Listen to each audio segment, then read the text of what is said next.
Brilliant. Thank you, Sander. Wonderful. Thank you, Hannah. Well, good evening, everybody, and thank you very much for joining us. My name is Sander de Groot. Strangely, in the corner, it has the name Roz, but that's my colleague. So my name is Sander de Groot, originally from Holland, spent most of my life here in the UK, and I began as an illustrator, then an art teacher, but for the last 15 years, I've really specialized in, rather than teaching people how to draw, teaching people how to think, how to focus. And I do a lot of work with students, helping them to study independently. So to be able to take control of their studies and really work well towards exams. But also work with parents, sharing ideas really on how to support our children in those pressurized times of revision building up to exams. I have two daughters, one in year 10 and one in year 8. So I try to help them as much as they can, but of course, when it's your own child, it's a different story. So let's get stuck in. I'm going to run through a number of different strategies and thinking skills, and I want you to test them out. So to do so, it'd be really useful if you have a pen and some paper this evening. So let me just go through a few details. So on the screen, hopefully you can see my PowerPoint. So I'm going to be looking down the lens at you like this, but you'll also see me looking over there because I have a second screen with the PowerPoint on. So you'll need pen and paper. Please keep an open mind, test out these exercises for yourself, and hopefully you'll discover some really powerful ways that your child can study, but also ways that we can help them study. And as Hannah said, we'll be using the chat as well for you to provide some answers, ideas, and for us to share ideas as we go along. Because we've got a host of parents, carers here with us this evening, and I'm sure we'll have all tried different things. Some will have come with great success, some we might still be struggling with, so it'll be great to share ideas. So just to make sure everything is working as it should, if you can see me, and you can hear me, and you can see the PowerPoint, then please, in the chat, write yes, yes, and yes, or I can see you and hear you, or all clear. Wonderful. Thanks, Rachel and Alex and Sarah, the Cambridge clan, to Issy, Jess. Wonderful. Great stuff. Okay, we got more coming in. Elaine, Georgina, Alison. Wonderful. So I'm going to use the chat to share ideas as we go. And Dillis and Ravinda. Fantastic. Wonderful. Okay, so let's get stuck straight in. So first step is to know how to study, right? How to study, how to lock information in the head. And what we do is really help students move from being passive learners to active learners, from passive to active. But how do we understand those two terms? If passive learning was basically being the passenger, kind of sitting and waiting for something to happen, yeah, maybe just staring at a textbook, then what might active learning be? What does that mean when we learn actively? So if you could pop in the chat, what do you think it could be? What does it mean to learn actively? Hi, Ken Louise. So pop in the chat. What do you think it might mean to learn in an active manner? What could that be? Right, Chiz says doing something, right, being involved in the learning process. Okay, so from Ken and Louise, we've got asking questions. It's great. From Amelia, well, we've got to learn your own time and to be able to motivate yourself. Really, really important. From Maisie, we've got taking part. Great, of course, that's what we're doing this evening. Right, from Rachel, we've got some detail. We've got making notes and doing practice questions. Really good. From Sarah, we've got being interactive. And Amelia, yeah, we need to be enthusiastic as well, right? We've got to try and enjoy the learning and the studying process. Okay, so what I want to do is I'm going to run you through a little set of exercises, hopefully moving from a passive learning approach to an active learning approach. And we're going to notice how, as we move from passive to active, that we employ many more thinking skills. We're in fact using more cognitive skills, cognitive approaches. Okay, So with ISSI, we've got making learning a practical activity. So let's demonstrate this, right? Let's test it out. And to do this, what I'm going to do is I'm going to put a set of words on the screen, okay? And we're going to start by learning in quite a passive way. So I'm going to put a set of words on the screen. All I want you to do is to read through the words for yourself. I'm going to give you just enough time to read through the words. And then I want you to work out how many of those can you remember. Okay, so no pen, no paper here. So pop your pen down, just thinking through this one, okay? So here we go. Here is your list of words.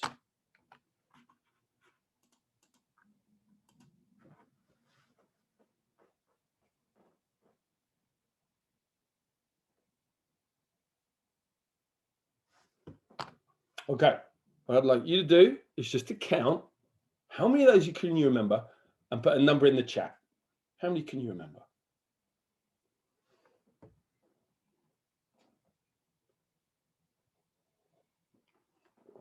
Okay, we've got 8 from Amelia. We've got 5 from Zena, 5 from Hannah, 6 from Issy, 4 from Ken and Louise. Oh, we got some 7s coming in. 8 from Janet. Okay, some 6s, some 7s. Okay, we got a ballpark figure of somewhere between 4 and 8. Yep, we got 4 and 8. Okay, so we've given it our first shot, and I kind of threw it at you as a bit of a surprise, right? That list of words. You might have noticed the idea that we should focus. Well, we need to focus to do this. So we want to try and get rid of some distractions. So let's do that now. If there's anything that's distracting you, right? Maybe you've left the door open, sound coming in from the house. Maybe you've got your phone, and you've slapped it on the table in front of you. There it is, on the table. So if you've got your phone, turn it on as silent, get rid of the vibrate. We don't want it in the pocket as we're trying to focus. You know what I do is I actually put my phone behind the screen of the monitor so I don't even see it. Research shows us that even if it's on silent, but in front of us, we're still looking at it kind of in an expectant fashion. So we've got rid of any distractions. Okay, we've given it our first shot. So now let's move to a bit of active learning. And as we heard in the chat, this is about being involved, doing something, interacting with the learning. And I want to share with you 2 really simple active learning methods. We've heard one in the chat, which was to take notes. Now, this next revision we're going to do, I'm going to put the words on the screen. We're going to go through them once, right? At the end of it, when I get rid of them, then you can write down how many you remember. And you notice how writing them down really helps the memory. But we're going to try one more as well. As I read through the list of words, we're going to use one of the most basic active learning strategies there is, and that is repetition, vocalization, actually saying them out loud. So I'll say each word, you say them out loud.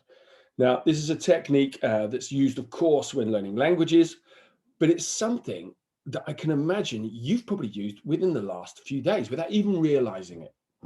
You might have asked someone directions. You might have said, hey, Duncan, where's the swimming pool?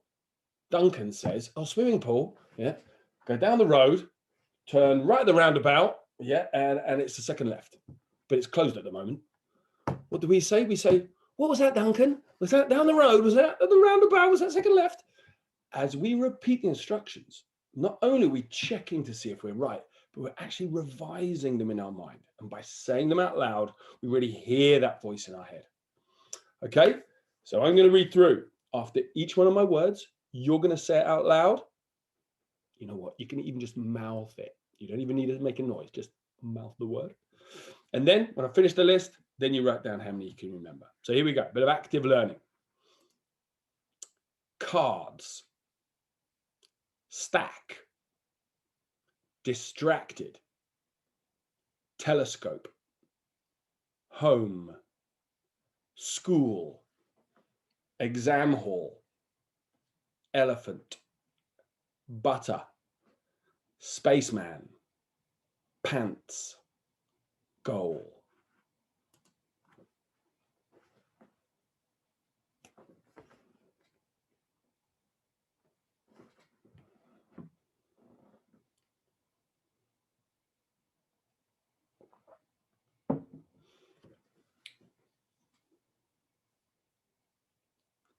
I wonder how many you got this time.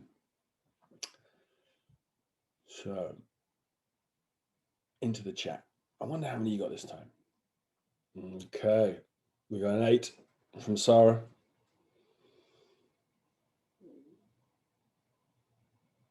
Oh, we got a 5 from Steve. We got a Ken and Louise have gone from 4 to an 8. The Cambridge Clan on 10. Rachel on 9. Natasha on 8.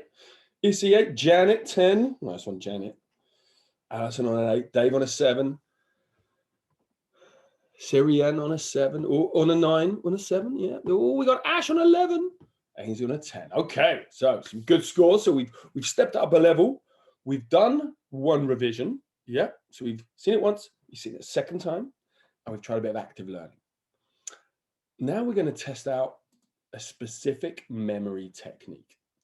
So that active learning might have helped us to remember more, but not necessarily in any order or sequence. What's really special about a memory technique is it locks information into a specific order, and hopefully it has a trigger that if we fire something off, the rest of them follow. There are many, many different memory techniques, ones that are very visual, ones that use rhyme, all kinds of ones. We're going to look at two memory techniques at the same time. Very, very simple ones. One is called the stack, and one is called the narrative method. So the narrative method means that I'm going to weave a little story through these, and that's going to glue each word in order, each piece of information. Okay. What I'd like you to do is, as I'm going through the story, follow me with it. Then, once I've finished the story, then I want you to try and write down all 12 in perfect order. Okay? So, here we go. Memory technique. And it's all about connecting information together. You're creating that network of ideas that we can pull out and out come the rest. So, total focus. Here we go for our final revision. I was walking down the road with a lot of cards. In fact, I had a whole stack, and I was distracted by these, and I walked straight into a telescope. I looked through the telescope, and I was able to see all the way home where I was studying and revising. In fact, I could see all the way to school. I could see right into the exam hall. And who's in the exam hall? There's an elephant. And the elephant was smearing himself with butter. Next to him was a spaceman. And the spaceman was only wearing his pants. The two of them started playing football. I ran down there just in time to score the winning goal. So what I'd like you to do is go through that story and try and write all 12 in a row. Over to you.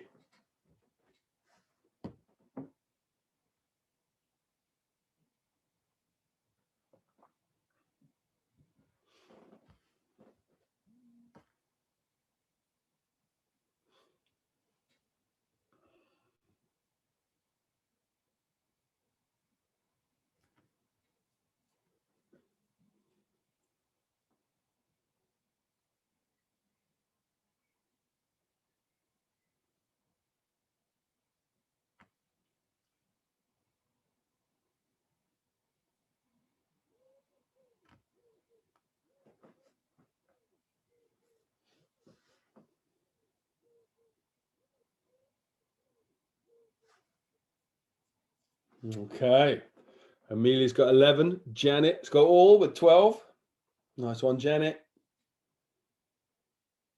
Whoa, 12 from Rachel, 12 from the Cambridge Clan, 12 from Dave Roberts, 11 from Missy, 12 from Ravinda, 11 from Dillis, 12 from Alison, 12 from Shannon, 12 from Hannah. We've got 12 from Ainsley. There you go. Well done, Ken Louise, up to 11. Okay. So we'll see with each revision, yeah, we get better and better. But of course, we're using different skills here. We're locking them all together.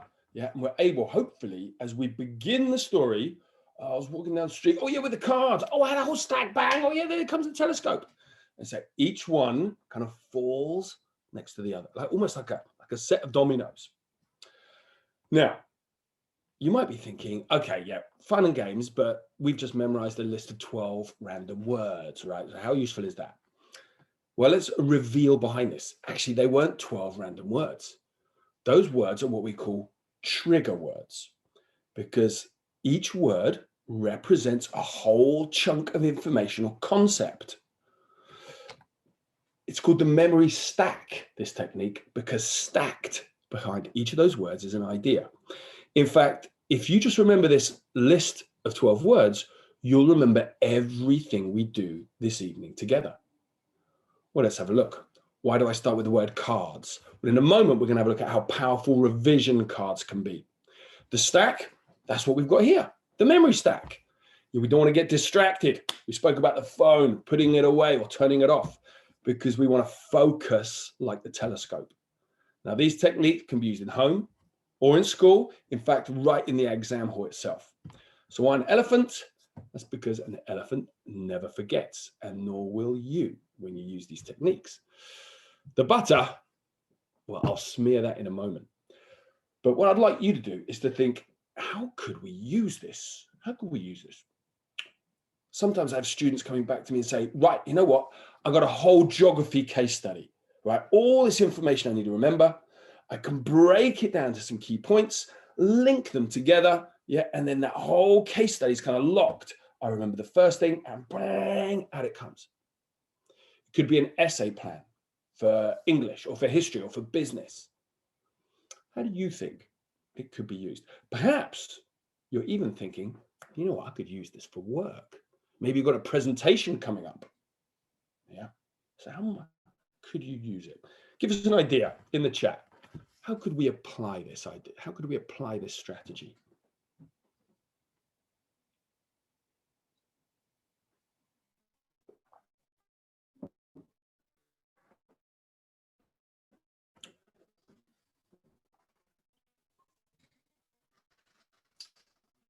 How do you think children could apply it? In fact, how? Okay, for the media, we've got to remember how it's in our mind. Yeah. Step 1, 2, 3, 4. I wonder what else. How else can we apply it? It's a classic technique used by speech writers and politicians. For politicians on the campaign trail, yeah, they'll have a little sequence of words in their head. Yeah, right, talk about this one, da, da, da, da, da. Right, what's next in the story? Oh, yeah, and off they go. Very powerful technique. Could be whole chunks of information in psychology. Hannah, what did you study? I studied film studies, but I'm currently doing a master's as well, which is more relevant in terms of time, because I graduated 8 years ago, but yep. I'm doing a part-time master's now in events management. Fantastic. And will there be quite a lot of stuff to remember there too? Yes, absolutely. So on Thursday, I've got my first ever spoken Viva exam, which is, like where those of you who don't know, it's a spoken exam instead of writing it. So I have written a script, and this will be very helpful because there's pinpoints and things that I have to remember and make it feel as natural as possible. So that will be a marked Viva exam. Fantastic. Thanks, Hannah. Good one. Okay, so we've looked at some ways of sparking our interest, using more of our, let's say, our cognitive skills and being active when we're studying. So let's have a look at this other idea of cue cards. And I know that I'm sure everybody on the call will be aware of these, but perhaps we haven't really thought about how they push our thinking. So I think a lot of people think cue cards are useful for carrying around with you, maybe revision on the go, but it's the actual making of them which really pushes our thinking. So let's test this out. I'm going to put up a paragraph of text on the screen, and I'll read through the text once. What I'd like you to do is select 5 small chunks of information from the paragraph to help you remember the main points, okay? 5 small things. So you might want to, on your piece of paper, write down 1, 2, 3, 4, 5. Yeah, and we're looking for 5 little details. Please don't write out any full sentences. If we write out a full sentence, really what we're doing is we're moving back to just copying stuff out. And copying stuff out shuts down our thinking. The real thinking behind this is condensing, is breaking it down to just a couple of words at a time. When I do this exercise, there's usually, pretty much always, there's a few people in the group who have a mental block. They just freeze and they go, "What? Don't know what to choose. Don't know what to choose." And the kind of the gates come down. And that's fine, because we all experience that from time to time. And what I want to ask is, if you notice that thinking, and this is what's called meta thinking, thinking about our own thinking. So if you notice that, I don't know what to choose, grab hold of it for a moment and go, right, there's that mental block. And then I want you to punch through it. I want you to just go, right, stuff it. I'm going to just choose one. As soon as you've chosen one, then we're able to go, now was that a good choice? And we can begin to analyze our thinking. But if we hold back from choosing, then we're kind of stuck. Then we're paralyzing our own thinking. Okay? So don't think about right or wrong answers. I'm not looking for right or wrong answers. I'm just looking for you choosing 5 things. We'll compare in a moment, and then we can refine our thinking if needed. So here we go. Short-term memory typically means memory for what has happened in about the last 20 seconds or less. The figure normally quoted is that if we're given a list of words or numbers, then most people can remember somewhere between 5 and 9 items. In 1956, George Miller coined the phrase, the magical number 7 plus or minus 2, to describe what people typically remember. There are ways of increasing how much can be remembered, and Miller argued that each item a person could remember consisted of a chunk of information. For example, think about the number 079573961124. If you tried to remember this list simply as a set of individual items, then it would probably be beyond your memory span. However, suppose you saw the number not as 11 separate items, but as 2 separate groups, 07957 and 396124. This is an example of chunking, creating groups of information which you find easy to remember. This capacity for remembering can be taken to impressive lengths. So everybody, 5 small details. 5 small details, please.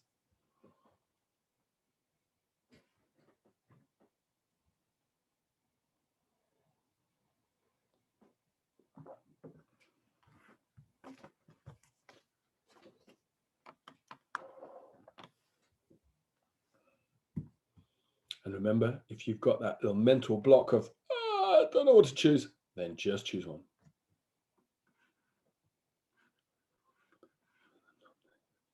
Whoop, whoop, whoop. Are you missing a bit, Hannah? I am, but I'm not sure. There it is. My fault. Sorry, Amanda. There we go. Good stuff. Sorry. That's okay. Okay. Let me give you another 30 seconds. Hopefully you're noticing the kind of thinking that's going behind this as well.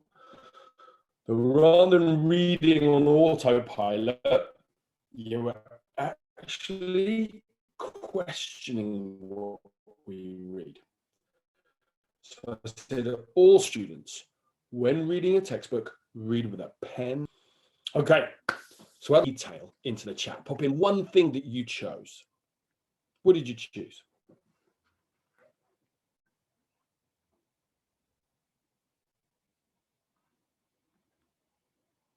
I wonder what we chose. Okay, from Natasha, we've got chunks. Rachel too, chunking. Okay, we've got a different one there. From the Cambridge Can, we've got 5 to 9 items. Nice. From Rajri, we've got short-term memory. We've got George Miller. Excellent. From Sarah, we've got, right, that short-term memory was in 20 seconds. Yeah, good one. From Zena and Janet too. Okay, from Alison, we've got to increase memory. From Andrew, right, we've got the phone number there. Okay, from JL, yeah, we've got 20 seconds. Magical number from Dillis. Okay, so we've got a number of pieces. Now, let's have a look. Let's have a look at our example for a moment. This person chose short-term memory, 20 seconds, 1956 George Miller, 7 plus or minus 2, and they chose chunking. So these 5. Now, Andrew, I see, remembered the phone number. Now, some of you might be thinking, well, I don't need the phone number. Well, yeah, well, the phone number is just an example. But some people will be thinking, that phone number is the perfect example for me to remember how chunking works. So it's not about right or wrong. It's about us making or going through that selective process. So from Ken and Louise, we've got, I didn't find this difficult, but I'm a good reader. Isn't it harder for those who struggle with reading? Of course, as our reading gets better and better, we will find this easier, or especially we'll be able to do it faster. Yeah. So we've got 5 pieces. Now, wouldn't it be great if we only really had to remember one of them? So we've gone through the thinking to select 5.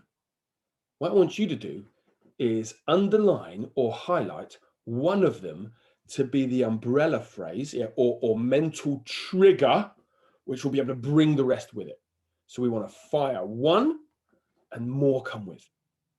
So please highlight or select which piece of information do you think could be the priority?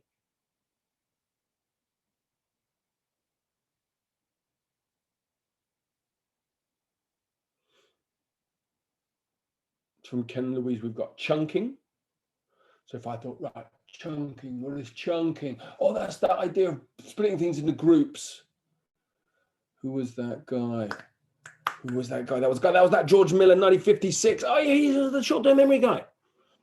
So another one. So Amelia went for George Miller. George Miller, who's that guy? Who's that guy? Oh, he's the short-term memory guy. He came up with that magical number, didn't he? 5 to 9. From the Cambridge clan, they're choosing 7 plus or minus 2. What was 7 plus or minus? 7 plus or minus 2. That's how many things we can remember. That was that magic number. Who came up with that? That was George Miller, 1956. This person chose George Miller as the example. But you can choose anything to be that one trigger that kind of pulls the rest of the information out. This idea of creating a network of ideas. Now, to make these cards work on another level, what would be good to do is to think about how we might be tested on this. So really think from the position of the examiner. Yeah. How am I going to get tested? Let's have a look for an example. Here on the screen, you'll see a card on the mechanism of ventilation. You'll see some bullet points, a couple of diagrams. On the write a question which tests something like, what is the mechanism? Right, mechanism of ventilation, right? It works like this. There's that thing that happens in the rib cage. Am I right? Yeah, but I forgot about that. So it allows us to see what we're strong in, yeah, and where the weaknesses are. So I'd like you to test this out as well. If you were going to write one question that would test you on the information you wrote down about George Miller chunking and short-term memory, how would you phrase that question? And I'd like you to take your trigger word, yeah, the most important piece out of those 5, and use at the heart of your question. Yeah, base your question on that. So over to you. Write a question to test yourself on those 5 pieces of information.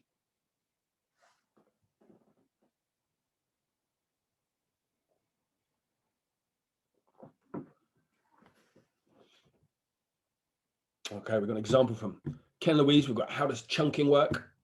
From Chiz, we've got what is chunking?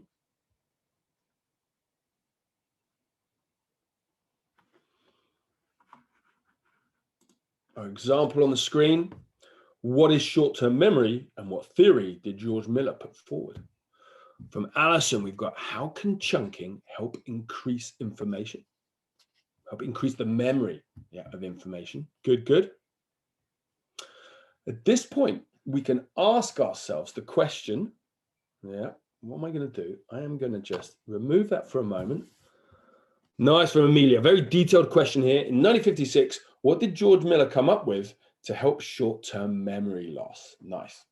So what I'd like you to do to test this out, I want you to turn over your piece of paper, ask yourself the question that you wrote, and then see if it fires off all the relative information. So at this point, we can refine our question if needed. So ask yourself the question and see what information it triggers.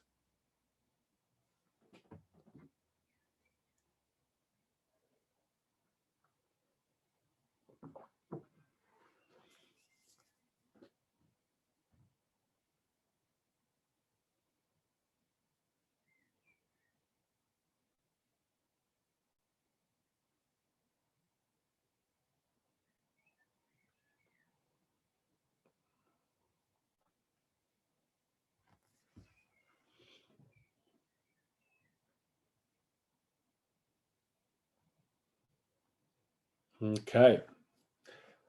So now that we've done that exercise, hopefully you've seen how creating these cards is not just about condensing our work down into a little bite-sized format.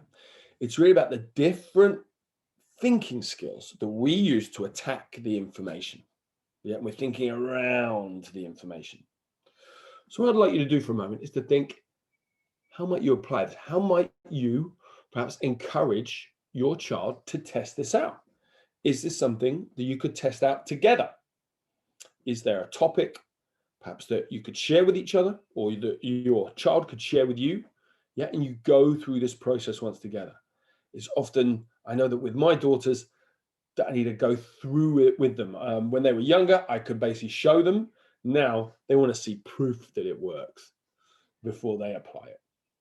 So is there a topic? Is there a moment that you could share this with them or go through this together?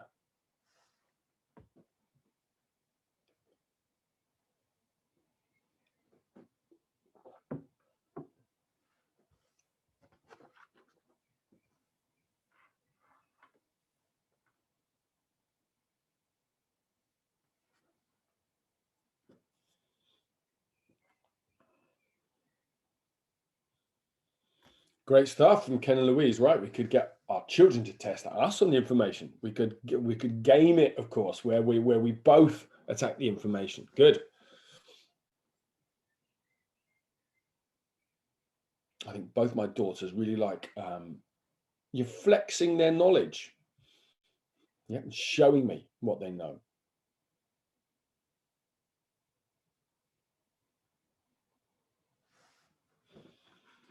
Okay, so let's have a look at one more piece, and that is to know when to study, how to structure our time. And to do this, we're going to do a little exercise. What we've got from the Cambridge clan, to test my twin, and vice versa. Nice bit of competition. From Amelia, we've got make a flashcard game. Good. Where we question each other, or throwing a catching game where you ask each other questions and then answer them. Very good. Love it. Yeah, it's those kind of, so that's taking the cue cards, yeah, and also applying that interactive kind of active learning element over there. So working together, really, really good. It was working with a friend of mine called Freddie that really saved my A-level maths, I remember. Guy lived across the park from me, and we weren't particularly close friends, but we would walk home together, and we were in the same maths class, and I would walk home moaning about maths, and he would walk home laughing at me. And then one day he said to me, "Oh, Sander, okay, look, I know you're finding it difficult. Why don't you come around my house on a Wednesday after school, and I'll take an hour to go through the work with you." I thought he was just being a kind mate. In fact, what happened is he told a teacher that I was finding it really difficult. The teacher said to him, "Why don't you coach him a bit, Freddie? Because guess what? If you coach Sander, not only will his grade go up, but yours will too." And Freddie was like really, really keen on getting an A. He was riding a B at the time. I was on a D. And guess what? His B went to an A. My D went to a C. Through him helping me, we both moved forwards. So yeah, it's a great idea, the Cambridge clan. And a great one from Amelia with that interactive game. Okay, so let's do a little experiment. I'm going to read through a list of 20 words. Okay, 20 words. Don't worry, I'm not going to expect you to remember all of these. I'm going to go through a list of 20 words just once, and then I want you to write which ones you remember. Okay, couple of rules here. Everybody, please put your pen down. Yeah, don't write them as I read them. So wait till I finish. Also, if you're sitting there with someone, yep, like the Cambridge clan and Ken and Louise, if you're with someone sitting next to them, then do this one on your own. Okay, don't share ideas. Do this one on your own because it'll be interesting to compare afterwards. Okay, so here we go. Everybody, pens down. Here comes the list. Jumper, music, diamond, pigeon, turnip, football, pencil, match, wee-wee, eagle, pen, sew, necklace, eye, carrot, cup, sparrow, leaf, turnip, cat. Over to you. Whoops, you'll get rid of that.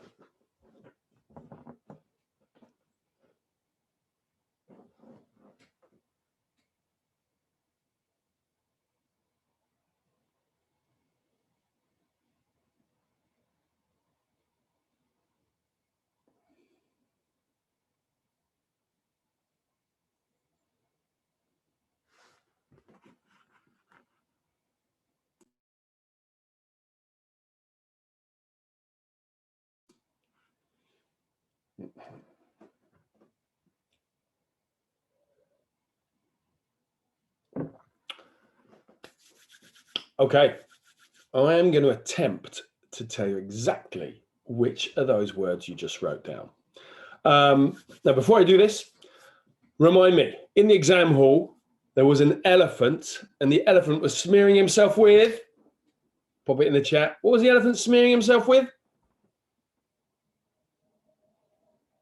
Butter. Very good, everybody. Now, I don't have any butter, but I've got a bit of margarine. So I'm going to look at this thing called flora. And we're going to look at this concept of recall during learning. I want you to see the graph on the screen as a period of time. Yeah, it could be an hour, classic hour of study, right? And the F stands for things that come first, also known as primacy. I wonder, how many of you wrote down the word jumper? I wonder if you wrote jumper. Because jumper is the first word on the list. So we're really good at the things that happen at the beginning. What about the L? Yep, you guessed it. That's the things that come last. That's the things that come last. Did you write down cat? Yeah. So first and last, right? Primacy and recency.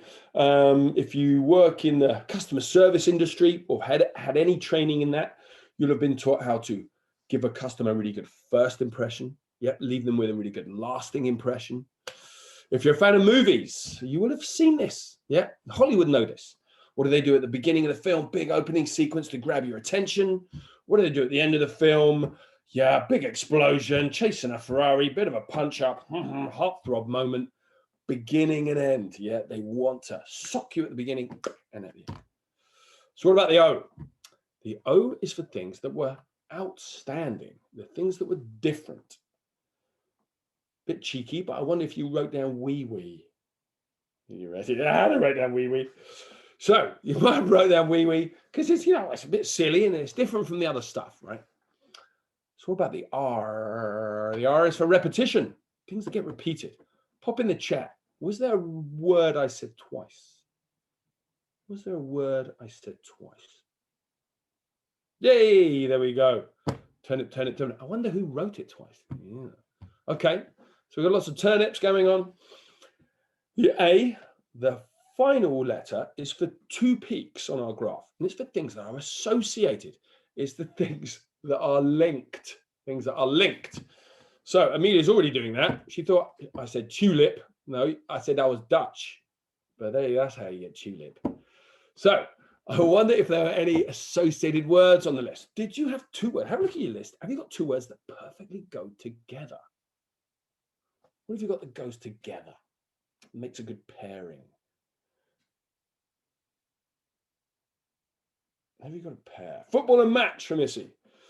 Carrot and turnip, they were both vegetables. Vegetable wasn't on the list, so I don't know where you're going, Ken and Louise, but yeah, carrot's vegetable too.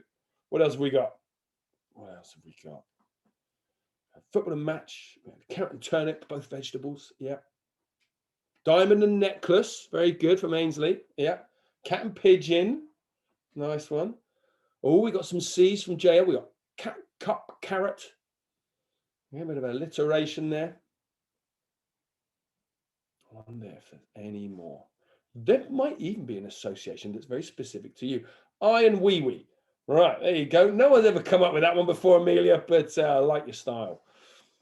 Both from humans. Very good. Very good. Very good. Okay.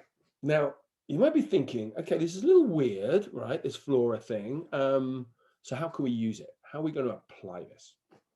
So let's think about that hour of revision, right? Or hour of focused study. If we do an hour in one go, we'll remember the first, the last, yeah, the bits that stood out and were repeated and so on. But if we were to break an hour of revision into 3 20-minute chunks with short breaks, then we should have those flora happening within each of those 20-minute chunks.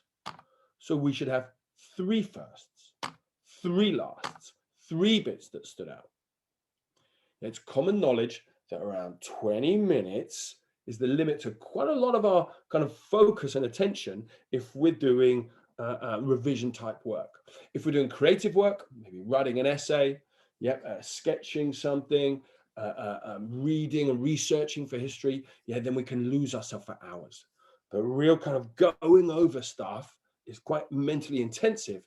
So it's really good to break it up into these short chunks and have little breaks in between. It really helps us to refocus. Students will notice that teachers use this in class as well. The first bit is the teacher will begin with an opener, and something to elicit prior knowledge from the students to get them thinking about what they know about the topic. The teacher will do a plenary, where they pull together all the ideas from the lesson and kind of bring them, bring it to a close. They'll be repeating things. They'll lock information together. And also many teachers will think of their lessons as a set of kind of 20-minute chunks as they go, rather than one continuous block. They will break it down, and recap as they go along. So who was sitting next to the elephant? It was who was it? It wasn't the human with the eye and the wee-wee. It was the spaceman. Thank you, JL. Spaceman. So the spaceman, that should remind us of the spaced learning. So thinking about those 3 20-minute sections, of course, what we could do is attack a subject or a topic in 3 different ways. So one way of applying this is to think, okay, for the first 20 minutes, I'll read my notes. Okay, read my notes with a pen in my hand, searching for pieces, looking for those key details. Then I'll take a little break.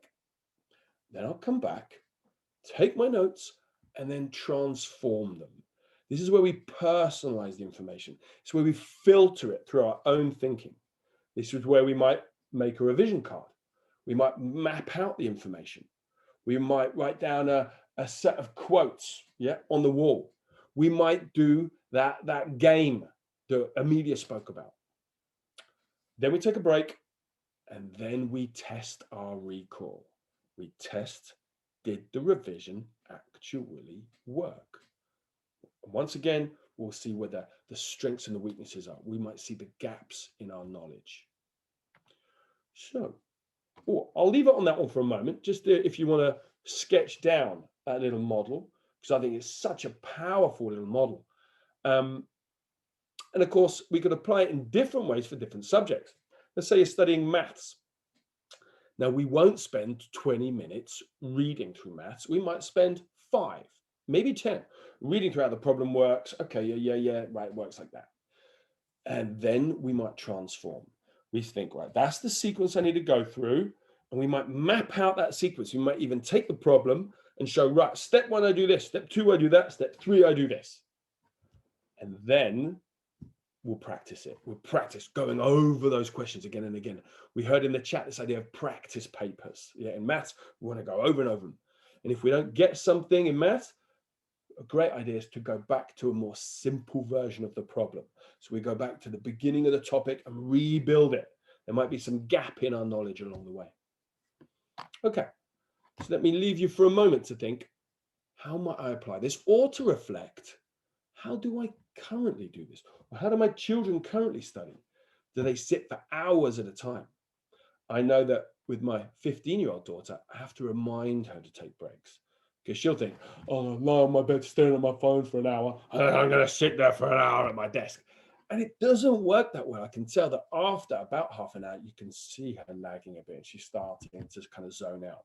So that's when I need to say, come on, pop out, let's have a game of table football, and then back on it again.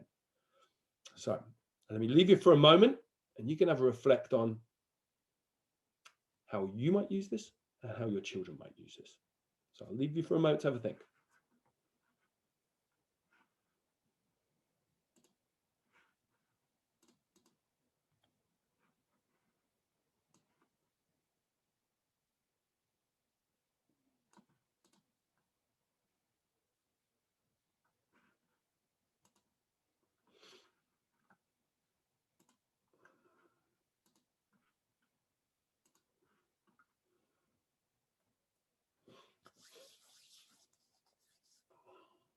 Okay, so final bit. On that little model of the spaced learning, the final bit was recall, right? Testing our recall. So what I'd like you to do is any notes that you've made this evening, I want you to fold them over and I want you to put them out of sight.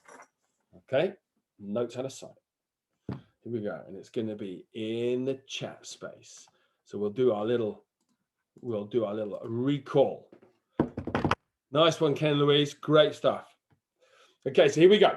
From the top, into the chat, please. What was the name of the guy who came up with the concept of chunking? What was the name of the guy? Yay, nice one, Issy. Miller. There we go. In which year? In which year?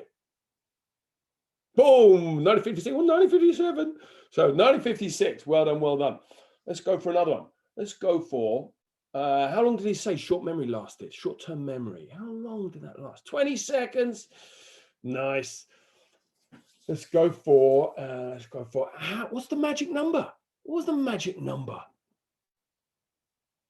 Yeah, 7 plus or minus 2, wasn't it? 7 plus or minus 2.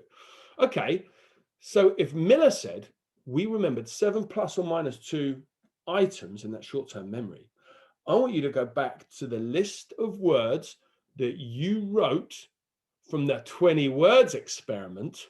Was Miller right? How many words did you remember from the 20 words experiment?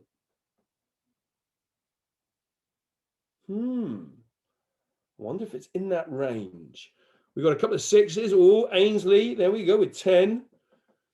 Oh, we got 8s, 9s, 7, 8s. Yeah. Pretty close, pretty impressed. Good old George Miller. So it looks like his research still stands up to inspection. Okay, so here we go. Once again, notes away. Here comes the finale. Let us remind ourselves of our stack. So here we go, into the chat. Everybody, I'm walking along the road and in my hand, I've got some cards. That's reminded us of the revision cards, remember? And in fact, I've got a whole, what have I got? I've got a whole stack. Nicely done. And the stack was for the memory stack, which we're doing now.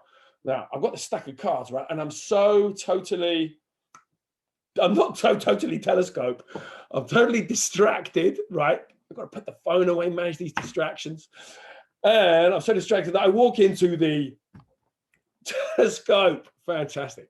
And that's to keep us focused. Yeah, we want to be focused when we study.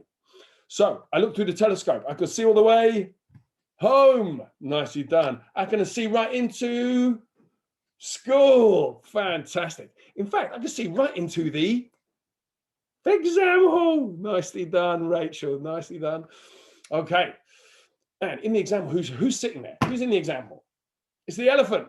There we go. Very good. The elephant is because we're never going to forget when we use these strategies, right? Elephant smearing himself with, oh, they're already there, with butter. Yeah, when in fact we used the margarine, right? We used flora, the first, the last, outstanding, repetition, the associated. Who's sitting next to the elephant? Who is it? It's a spaceman, because that was for spaced learning, spacing out into chunks. And the spaceman, what's he wearing? He's wearing his pants.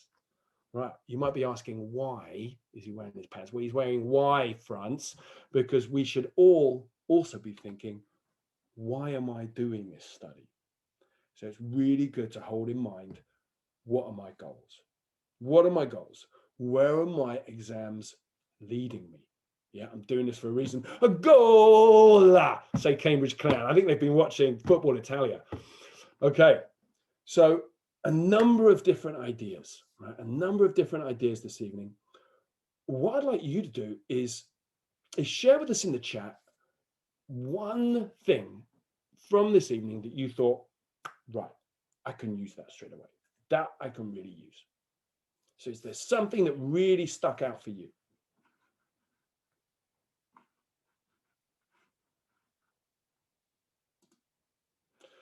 From Amelia, she's got my catching game I made. Yeah, nice one, Amelia. You know what? I'm going to use that as well. I thought that was great.